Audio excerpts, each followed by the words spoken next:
عليكم ورحمة الله وبركاته. النهاردة يا حبايبي هنعمل مع بعض أكلة سريعة وجميلة وبسيطة مش مكلفة. احنا النهاردة هنعمل صينية سمك في الفرن.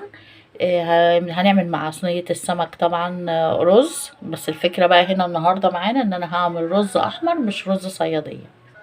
طبعا كتير قوي يعرفوا الرز الصيادية، لكن ما يعرفوش الرز الاحمر. يعني انا مثلا لما بقول انا عملت رز احمر مع السمك، كتير قوي ما يعرفوش وما يعرفوش طعمه. احنا بالنسبة لنا يعني او عندنا في البيت احنا بنحب الرز الاحمر جدا مع اكلة السمك، اي مع اي سمك بقى، سمك مشوي سمك مقلي، اي نوع من انواع السمك بنعمل معاه الرز الاحمر دوت. طعمه جميل وحلو قوي. وهنعمله مع بعض وهوريكم طبعا الشكل النهائي. هنعمل سلطة طحينة، هنعمل سلطة خضراء. طبعا هنسمي الله وهنبدأ كده مع بعض، وهنبدأ بصينية السمك الأول، وهنتكلم عن المكونات والطريقة ونشوف هنعمل ايه. خليكم معايا. اولا ده سمك ماكريل. لما تجيب السمك بتجيب سمك بتحس ان هو طازه، ما يكونش مهري. ثانيا بتنضفيه، احنا كده نضفناه تنظيفه حلوه. بنشققه كده من النص، بنديله شق يعني خطين كده اهوت. طبعا الشق دوت ليه فايدتين. اول فايده ان هو مثلا بيدخل التتبيله فيه ويخلي السمكه تتشرب من التتبيله حلو.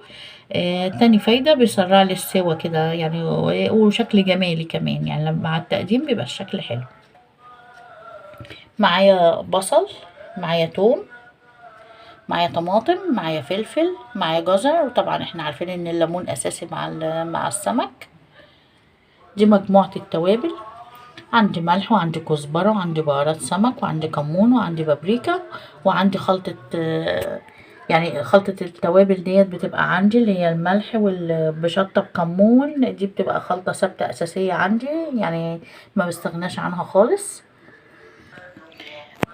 طبعا أول حاجة هاخد التوم مع التوابل. وهبدأ اضربهم في الكبة ونتبل السمك بالطريقة العادية خالص اللي احنا عارفينها. جزر، انا بصراحه ما بستغناش عن الجزر خالص في كل الاكلات عندي. لان طبعا كتير قوي ما بيحبوش الجزر من الاولاد الصغيرين او من اولادنا عامه ما بيحبوش الجزر. فانا بحاول ادخله في كل الاكلات لان احنا طبعا عارفين الفوائد بتاعته. حطيت الثوم، حطيت التوابل، حطيت الفلفل الرومي، حط فلفل حار للي حابب. احنا بالنسبه لنا بنحب الفلفل الحار. دي طماطمايه انا بشرتها مع معلقتين صلصه. انا كده تبلت السمك بتاعي من جوه ومن بره، وحشيت الفتحات برضو بالخلطة عشان يتشرب كله زي ما احنا شايفين. هبدأ اجهز بقى الخضار بتاع الصينية بتاعتي وارجع.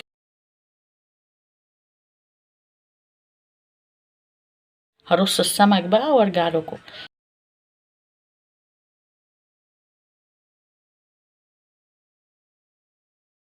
احنا كده مع بعض هنعمل الرز الاحمر. انا كده جبت شوية زيت على البوتاجاز، واخدت معلقة كبيرة من الخلطة اللي انا كنت عاملاها للسمك، اللي هي الثوم والفلفل والبابريكا والتوابل. هديها لفة كده بس في الزيت، حاجة بسيطة زي ما احنا شايفين كده، يعني يا دوبك ريحتها تطلع. وهنزل عليها بالطماطم المعصورة.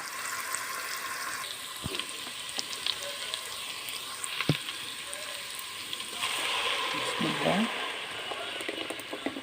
دول حوالي 3 طماطمات كبار معصورين في الخلاط، وهنسيبهم يغلوا كده شوية لحد ما يسبكوا حبة. كده الصلصة تقلت زي ما احنا شايفين. طبعا بتعامل معاها معاملة الصلصة بتاعت المكرونة دي، يعني اكن زي ما نكون بالظبط بنعمل صلصة المكرونة. تمام. اول ما تتقل لو حابين تحطوا معلقة صلصة من الجاهزة عشان تعزز اللون يعني وتديله يعني لون جميل كده، بنحط معلقة. مش حابين خلاص. انا حطيت معلقة صلصة. طبعا زي ما احنا شايفين كده هتتقل، هنروح ضايفين عليها بقى ايه كوبايتين مية كبار ونسيبها تغلي. كده عندي الصلصة غليت. كده هحط بقى التوابل وادوق الحياء وغسل الرز طبعا ومصفياه، وهنزل بالرز وارجع لكم تاني.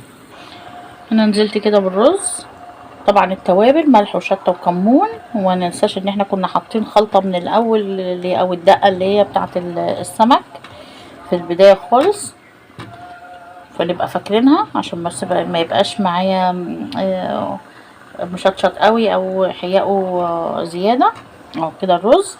وهتعمل بقى معاه معامله الرز العادي خالص، هيغلي اوطي عليه واتابعه.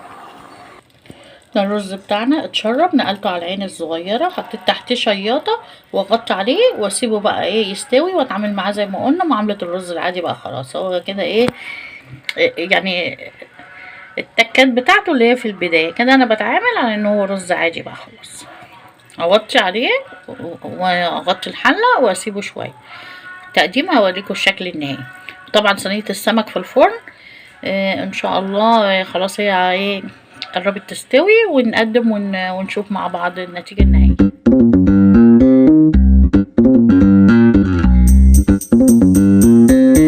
صينيه السمك طلعت، طبعا هي بتتكلم عن نفسها، حاجه ما فيش احلى من كده، طعم وريحه، يعني شكلها جميل جدا والله وكفايه ريحتها. النهارده بقى الرز الاحمر كان معانا، طبعا اللي ما كانش يعرفه انا يعني حابه ان انا اقول لكم تشجعوا واعملوه، حاجه جميله. ودي كانت اكله من اكلات الزمن الجميل، اكلات امهاتنا وجداتنا.